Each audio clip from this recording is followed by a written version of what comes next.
Hej och välkomna till det första avsnittet av Gameplayer TV. I den här delen kommer vi bland annat få träffa en snubbe som heter Matt Adams. Och han har en lite annorlunda syn på hur vi ska spela spel och vad spel egentligen är för något. Och sen har vi även med dig lite här, Andreas. Ja, just det. Och du skriver Gameplayer och du kommer vara här lite titt som tätt och fungera som någon sorts expertkommentator, bollplank och typ en åsiktsmaskin. Ja, precis. Och varje vecka så kommer jag och Andreas att ta upp ett ämne som Andreas har gått och funderat lite närmare på den gångna veckan. Vad är det för någonting du kommer ta upp idag? Jo, nu tänkte jag ta upp Xbox Live Arcade och hur det kan främja independent-utvecklare. Ja, det låter intressant. Vi kommer även i det här avsnittet recensera Ghost Recon Advanced Warfighter, Burnout Revenge och Fight Night Round 3. Men först så tar vi och tittar på nyheterna från veckan som har gått.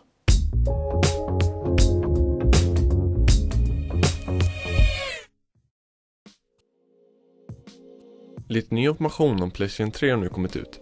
Under frågestund på Game Developers Conference med Phil Harrison som är studiechef på Sony avslöjas bland annat att konsolen kommer att vara nästan helt regionsfri.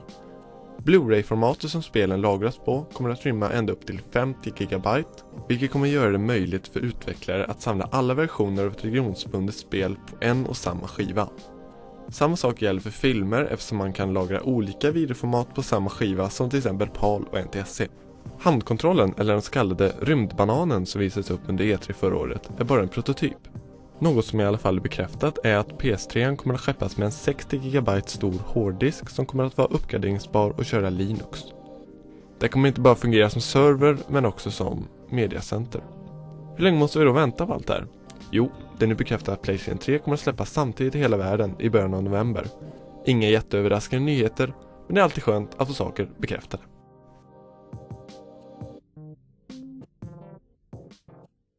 Det blev succé för Shadow of the Colossus på Game Developers Choice Awards i år. Där utvecklarna själva väljer sina favoriter bland årets spel. Spelet kan vara hem hela 5 priser. Bästa karaktärsdesign, bästa speldesign, bästa grafik och framförallt årets bästa spel. Shadow of the Colossus vann även ett hederspris för innovation tillsammans med Nintendo också, Guitar Hero. Lika bra gick det inte för teamet bakom God of War som trots sina 6 nomineringar inte kammade hem ett enda pris. Ryktet om att Battlefield 2142 är på väg till PC är nu bekräftat av EA. Svenska Digital Illusions är i full färd med att utveckla spelet som ska släppas redan under hösten. Spelet ska vara fullt med mech-robotar, högteknologiska vapen och en värld drabbad av ytterligare en istid. Upp till 64 spelare i 2 lag kommer kunna ge sig ut i strid samtidigt och det hela kommer att gå i samma anda som Battlefield 2. Spelet baseras nämligen på samma motor. Mäktigt kommer det att bli och det släpps som sagt redan i år.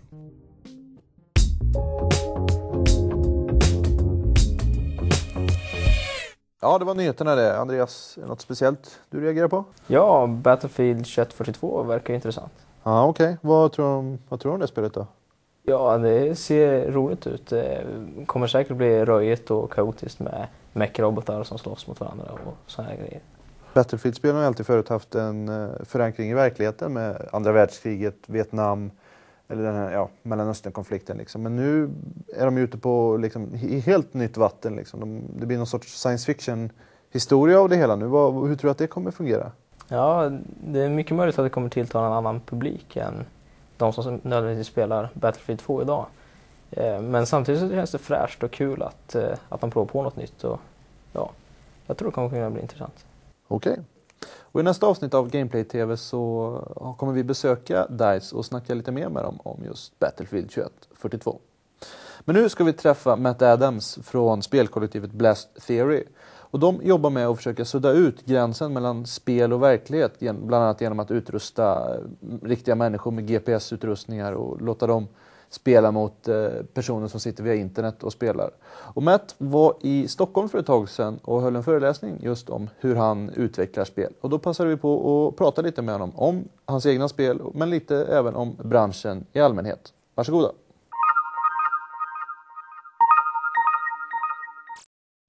Turn it off. Now that's it. That's enough. See, y'all got your own cheerleaders. We ain't bring nobody. We only wanted the people. Fantastic romantic rock the house and everybody. Now. Everybody knows. Come here, baby. Come here. I know you ain't scared. Come here. Come here. moment we're making games, we're designing games for mobile devices and for online. We're looking to mix players playing on the street with players playing online at the same time, and the online games, the players are communicating between online and on the street in real time, or we're making so that's an example of one of the games that we have made. Can You See Me Now is an online game. To begin, players enter their name and then answer a question. What is the name of someone you haven't seen for a long time who you still think of? The player is then dropped at a random location in a virtual city. Using their arrow keys, they move their avatar through the streets to avoid being caught by the runners, who are represented in the virtual world in red. The runners are performers on the streets of the city. They are equipped with GPS receivers to fix their location on the streets, and handheld computers which are connected to the game via a GPRS wireless network.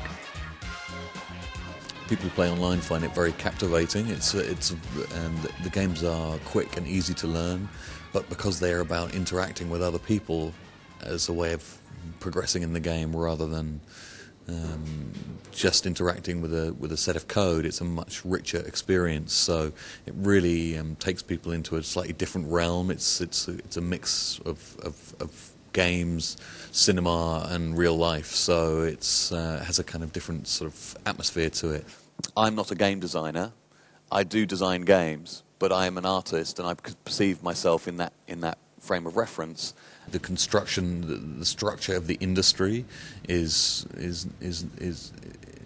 suits those people who are looking to make money out of the industry, but it doesn't necessarily suit us creating a diverse and wide set of gaming. So, as I talked about in the lecture, in film there's quite an interesting sort of spectrum of activity, from blockbuster Hollywood movies down to very cheap independent films, and it's quite easy to move across this spectrum, and some films can be made cheaply and end up in the cinema.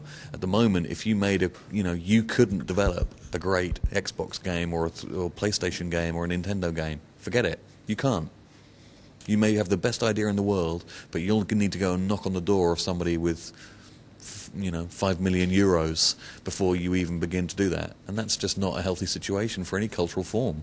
It should be a world in which a small team of people with a knockout idea can come out of nowhere and knock us all on our asses. That's healthy for everybody, but it doesn't, of course, suit those people who are making a lot of money out of the industry. Is that where you and Blast Theory comes into the picture? Well, we're doing our best, It's, hearing me spout on like that about the industry, the comeback would be, well, go on, do something better, and that's what we're trying to do.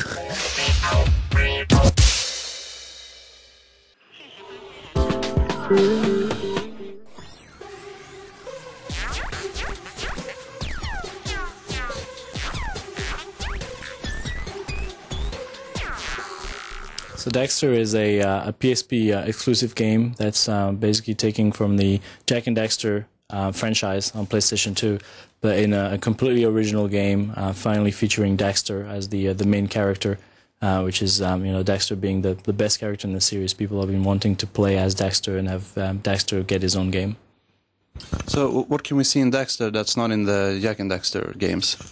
Well, you can see basically Daxter, first and foremost, as a character, not really acting as a sidekick and as someone who's just answering Jak, with jokes all the time and things like that. He really grows, and he really becomes kind of a, his own person. But also, we've changed the gameplay mechanics a lot from the Jak and Daxter game. The story has Daxter become a pest exterminator and fight bugs, and so he has this electric fly swatter that he can use in combos.